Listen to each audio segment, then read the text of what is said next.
Hello friends, जैसा कि आप लोगों को पहले बता चुके हैं कि अभी पूरे भारतवर्ष में टीबी मुक्त भारत अभियान चलाया जा रहा है, जिसके अंतर्गत कुल पॉपुलेशन के 10% लोगों को टीबी स्क्रीनिंग किया जाना है। उस 10% में 60 वर्ष से ऊपर के जितने भी व्यक्ति हैं, डायबिटिक, हाइपरटेंशन, पूर्व में जो भी टीबी के दवा खा चुके हैं पेशेंट, माल न्यूरिश्ड, कुपोषित जिसका BMI 18.5 से कम हो, जो टीबी पेशेंट अभी दवा खा रहे हैं उनके कांटेक्ट में, हाउस होल्ड कांटेक्ट में रहने वाले जितने भी लोग हैं उनका स्क्रीनिंग किया जा रहा है। टीबी मुक्त भारत अभियान का मुख्य जो कंपोनेंट हैं उसको मुख्यतः 5 भागों में बांटा गया है। पहला चेस्ट एक्सरे, दूसरा TPT, टीबी प्रिवेंशन थेरेपी जिसको कहते हैं, तीसरा डिफ्रेंशिएटेड टीबी केयर, ये महत्वपूर्ण कंपोनेंट है। चौथा निश्चय पोषण योजना और 5वां जन भागीदारी। अभी हम डिफ्रेंशिएटेड टीबी केयर के बारे में चर्चा करेंगे। डिफ्रेंशिएटेड केयर पेशेंट के स्टेटस का पता लगाता है कि पेशेंट किस स्टेटस में, उसका रिस्क क्या है, वो किस स्थिति में है, वो चल पाता है कि नहीं चल पाता है, उसको प्राइमरी हेल्थ सेंटर पे इलाज हो सकता है कि उसको हायर सेंटर में भेजा जाए। ये डिफ्रेंशिएटेड केयर से ही, टीबी केयर से ही पता लगता है। डिफ्रेंशिएटेड केयर में जब हम लोग रिपोर्ट डालते हैं तो उस पेशेंट के 3 तरह का रिजल्ट निकलता है। पेशेंट हाई रिस्क का है कि मॉडरेट का है कि नॉर्मल है, सामान्य है, जिसको PHC तक दवा दिया जाएगा। मॉडरेट को भी PHC पर दिया जा सकता है। हाई रिस्क के पेशेंट को हम लोग हायर सेंटर में ट्रांसफ़र करते हैं, चाहे डिस्ट्रिक्ट हॉस्पिटल हो या फिर मेडिकल कॉलेज हो। डिफ्रेंशिएटेड केयर में रिपोर्ट डालने के लिए सबसे पहले क्रोम से निश्चय वेब पोर्टल को खोलना है। वो निश्चय वेब पोर्टल टीबी यूनिट के लॉगिन से खोला जाएगा। टीबी यूनिट के लॉगिन से खोलने के बाद निश्चय रिपोर्ट में जाना है। निश्चय रिपोर्ट में पेशेंट मैनेजमेंट में जाकर पेशेंट मैनेजमेंट फॉर्म में जाकर डिफ्रेंशिएटेड टीबी केयर पर क्लिक करना है। डिफ्रेंशिएटेड केयर टीबी केयर पर क्लिक करने के बाद हेल्थ फैसिलिटी को चूज करना है, किस हेल्थ फैसिलिटी का पेशेंट है। यदि कोई हेल्थ फैसिलिटी है उसका ही नाम उसमें डालना है।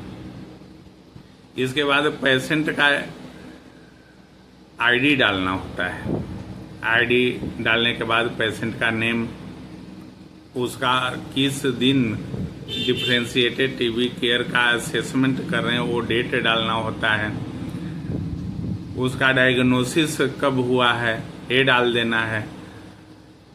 असेसमेंट टाइप में सबसे पहले फर्स्ट फॉलोअप का रिपोर्ट डालना होता है, क्योंकि पेशेंट का रिस्क दवा, टीबी की दवा शुरू होने से के जस्ट बाद ही देख लेना है कि पेशेंट किस स्थिति में। सामान्यतः हम लोग उसको देखने मात्र से ही समझ जाते हैं कि पेशेंट चलने लायक है, पेशेंट को कोई दिक्कत नहीं है, तो वो सामान्य पेशेंट है। यदि अब नॉर्मल है वो बेड पर होगा, चलने में उसको दिक्कत होगा, सांस लेने में परेशानी हो सकती है, BP लो हो सकता है, हेमोग्लोबिन कम हो सकता है, तो हम लोग प्राइमरी उसको देख सकते हैं कि पेशेंट का स्टेटस, फिजिकल स्टेटस क्या है। इसके बाद डिफ्रेंशिएटेड केयर में फर्स्ट फॉलोअप में जाने के बाद उसको क्या क्या चीज़ डालना होता है नीचे पोर्टल पे, वो जानना बहुत ही महत्वपूर्ण है। सबसे पहले उसका पल्स रेट हम लोग डालते हैं। दूसरा रेस्पिरेटरी रेट, श्वास कितना ले रहा है, 1 मिनट में कितना श्वास लेता है।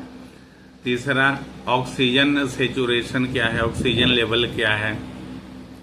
चौथा टेम्परेचर, उसके बॉडी का टेम्परेचर कितना है ये भी जानना जरूर डाला जाता है।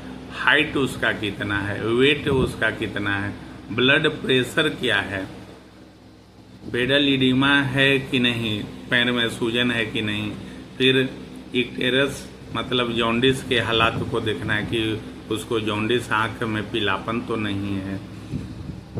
उसके बाद WBC डालना होता है। WBC के 5 कंपोनेंट होते हैं। न्यूट्रोफिल होता है, फिर लिम्फोसाइट्स होता है, बेसोफिल होता है, इशनोफिल होता है, फिर मोनोसाइट होता है। इसके बाद सीरम क्रिएटिनिन डालना जरूरी है। इसके बाद बिलिरुबिन डालना जरूरी होता है। फिर SGPT डालना बहुत ही महत्वपूर्ण होता है। यदि इतना हम लोग डालते हैं तो उसका रिजल्ट में उस पेशेंट का रिस्क का पता चलता है। यदि उसका सीरम क्रिएटिनिन ज़्यादा है मतलब हाई रिस्क का है, बिलिरुबिन ज़्यादा है तो हाई रिस्क का पेशेंट है। इसी तरह से हम लोग के डिफ्रेंशिएटेड टीबी केयर को डालने के लिए नीचे वेब पोर्टल पर सबसे पहले क्रोम से नीचे पोर्टल को खोलकर टीबी यूनिट से लॉगिन करना है। टीबी यूनिट से लॉगिन करके नीचे रिपोर्ट में जाकर पेशेंट मैनेजमेंट फॉर्म में जाना है, जहां आपको डिफ्रेंशिएटेड टीबी केयर का रिपोर्ट डालना होता है।